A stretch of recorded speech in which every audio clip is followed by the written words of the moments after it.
The board discussion, clearly. May I?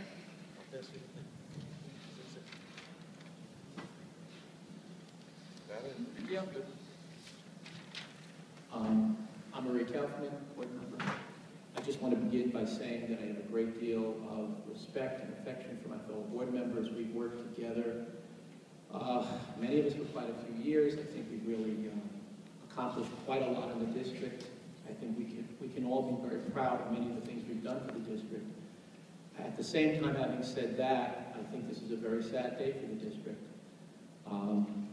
It would appear, we're about to vote on this, that it would appear if the vote goes the way it seems it will, we're going to be accepting the offer of Simone Development.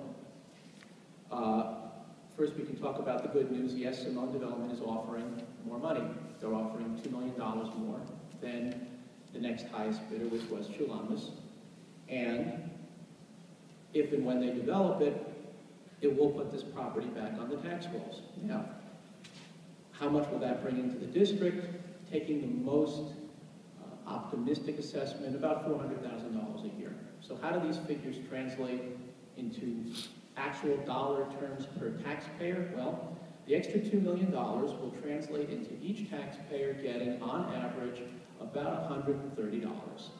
How much is the $400,000? Well, doing math in my head, but on average, each taxpayer will get about $25 to $30 a year. Not even enough for a half a tank of gas. That's how much extra this bid is. Well, what are we losing? Well, first of all, just looking at this the way I think any district would look at this, we're losing about 5 acres of ball fields. 5 acres of ball fields that are used all the time. Just drive down Peninsula, drive down Branch Boulevard. There are always people playing soccer. There are always people playing softball. We would lose that. We would lose it forever.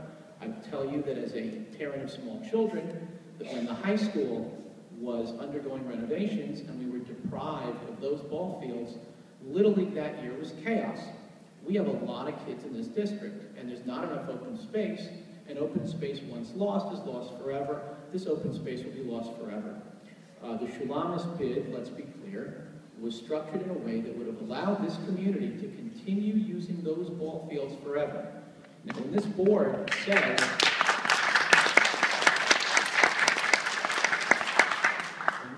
says, that the high bidder was Simone, because Simone is offering a few dollars more, it is valuing the use of those ball fields at zero.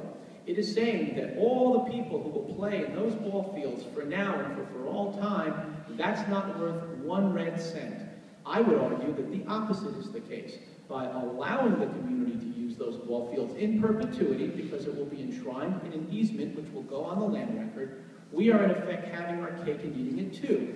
We are selling the building for almost the same amount of money, yet we are still benefiting in the best way possible by having open space, which again, open space that we will never get again, and this community needs more open space, not less. The high bidder is Chulamas. Let's be clear about that. Now, let's talk about quality of life. This medical center is going to have 100 doctors. That's what we were told. Each doctor, on average, has 5 appointments per hour. So 100 doctors, 5 appointments, that's 500 appointments per hour. There's no public transportation there. That means that there will be 500 cars per hour, every hour, 8 hours a day, every business day, not including doctors and staff. Okay, Rockaway Turnpike is maxed out. There isn't room for 1 more car. We will be choked with traffic every single business day for now and for all time. That's got to have a dollar value also, but we're assuming that that's all free. So those are 2 reasons why I think any normal community would have just shot this down right there. But of course, we're not a regular community, and we all know that. We are a community within a unique situation with a unique set of challenges, and that is where this really starts to get upsetting. This board has been, I think, a tremendous success. A measure of that success is budgets are now passing in our district at the same majorities in places like Lawrence and Cedarhurst as they are in Atlantic Beach and Inwood. And that is a measure of how far this community has come in understanding that we are in this together. The guiding principle of this board from day one has always been one thing and one thing only. We are not the private school board. We are not the public school board. We are the board that fights for all the children. That is why one of the first things this board did when I was elected all the way back in '06 is we passed universal pre-K. One of the only ones in Long Island. I think it's the only one in Nassau County that's full day and throws in free transportation. We didn't have to do this, but we did do it. We did it for our public school kids. And obviously I voted for it. It's something I still support. Now we could have easily said, hey, let's take the money, give it to the parents. That way we'll be helping, give it to the taxpayers. We'll be helping all the taxpayers. But we didn't do that because we were doing what was best for our kids who go to public school. Well, now it's time to do what's best for our kids who go to private school. By the same logic that says benefiting school children is irrelevant, and what's more important is putting a few extra dollars in the pockets of taxpayers, by that same logic, we should do away with the pre-K program, we should do away with the football team, we should do away with the arts department. Now, I would never, ever, ever advocate doing away with any of those things. I'm not even suggesting that. What I am saying is that the same logic that applies to benefiting public school children should apply to benefiting private school children as well. This district set a precedent in this regard a long, long time ago. Back in around 1980, we had a number 3 school. You know the number 3 school today is Hafter High School. It's located on Central Avenue in Maple. I did a little research. I spoke to the president of the board in those days was a man by the name of Joel Gawanter. Joel Gawanter has since passed away, but I did speak to his widow. And I also spoke to people at Hafter. There was one person who still remembered the controversy, and it was very controversial.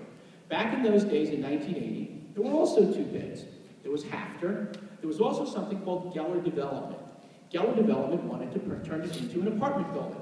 Now, no one remembers which bid was exactly higher. There were 50. The building sold for $1 million. This was 1980, of course. There was a $50,000 difference between the 2 bids, and I say again, no one remembers which one was higher, but everyone agreed that the Geller Development bid was a much more lucrative bid for the district because, of course, it would have meant putting the building back on the tax rolls. An almost identical argument to what we're hearing today. Well, back in 1980, thankfully, the board had the good sense to say, we're not going to sell this to Geller Development, we're going to sell it to Hafter High School. Because communities also need schools, communities need quality of life, and it's not just about putting an extra dollar in the pocket of taxpayers.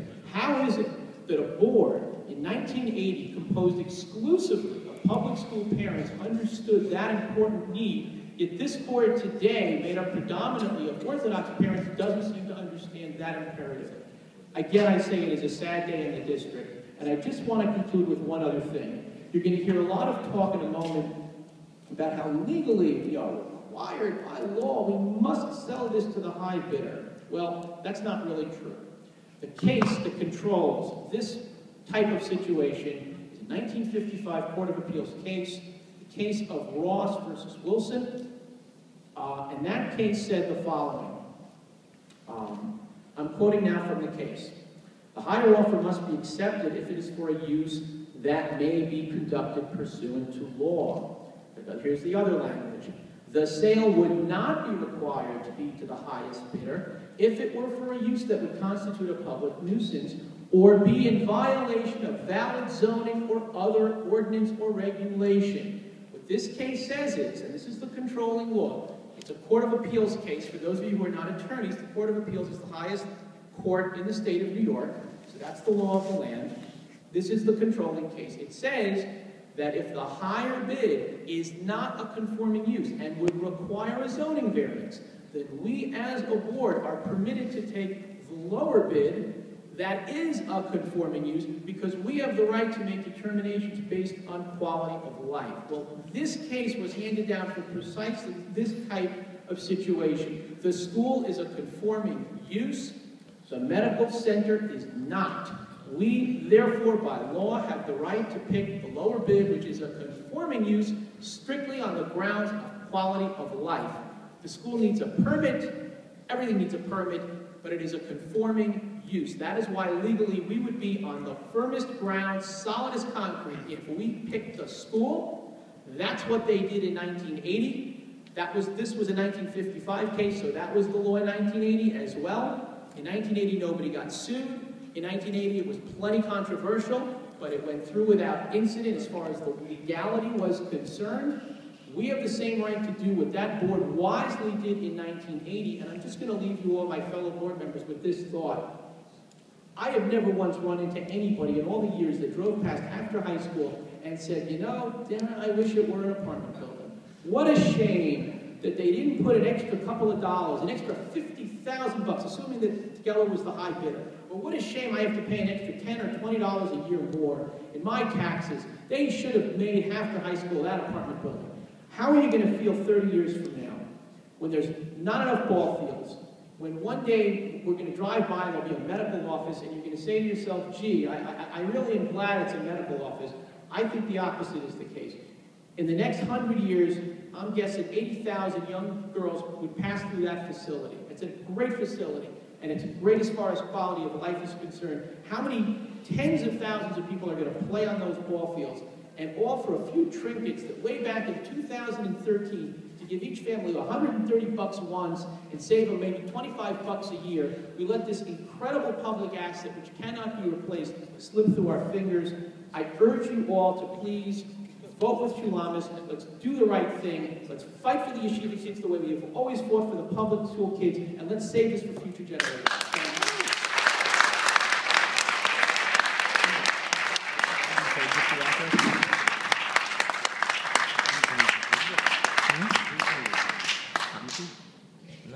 If I may,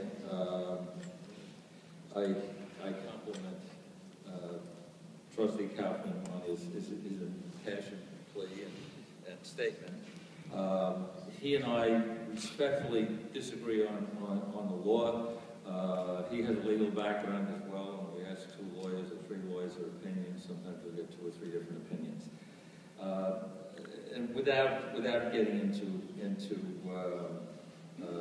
in-depth discussion, I would merely make the following points, and this is not a debate. The only lawful use under the zoning of the number 6 school, believe it or not, is not for a school. It's a school because it is owned by the district, which is an arm and a subsidiary of the New York State Department of Education. There's a sovereign exemption which springs out of, frankly, the Declaration of Independence. Any private use of that property within the 4 corners of the law would require the construction of homes. It's residential B. Even Shulamith requires an application to the Zoning Board of Appeals for a special use permit. And I'm not going to get into the differences, but homes are the only thing that can legally go there. But what I will say, and I respect what Trustee Kaufman has said, the Board of Education doesn't decide. In a union-free school district, the law requires that there be a referendum. And that's not true in all districts. In central school districts, there is no requirement of a referendum. In a union-free school district, which this is, there must be a referendum. It is the people who decide. The Board of Education is authorizing if this vote passes, I'm talking about the vote up here, not the referendum. It permits the board president or vice president to sign a document which is subject to a referendum.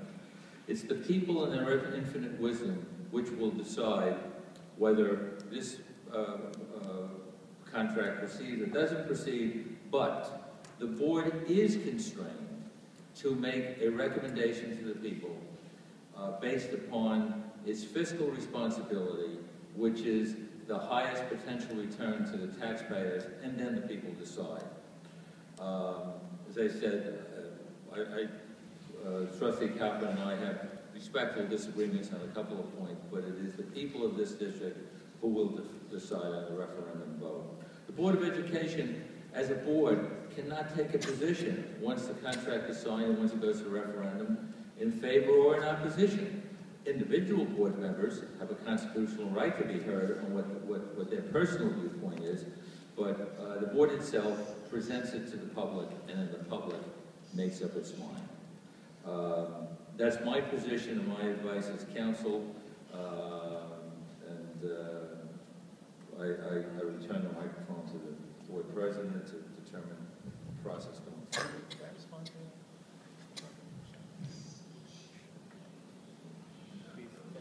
Thank you, Al. Al, you've been a great counsel for the district for a number of years. You're a dear friend. I always enjoy our conversations. But I'm just going to read from the case one more time. Here's the language.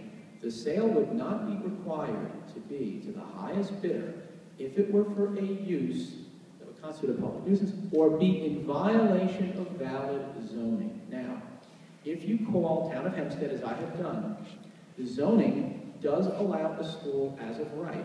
Now, you do have to file for a permit. There are many uses where you have to file for a permit. That's not filing for a variance.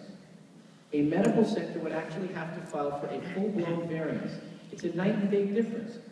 Every use practically has to file for one permit or another. To say it's not the same as saying that it's not a violation, because you have to file for a permit is not being in violation of valid zoning. The opposite is the case.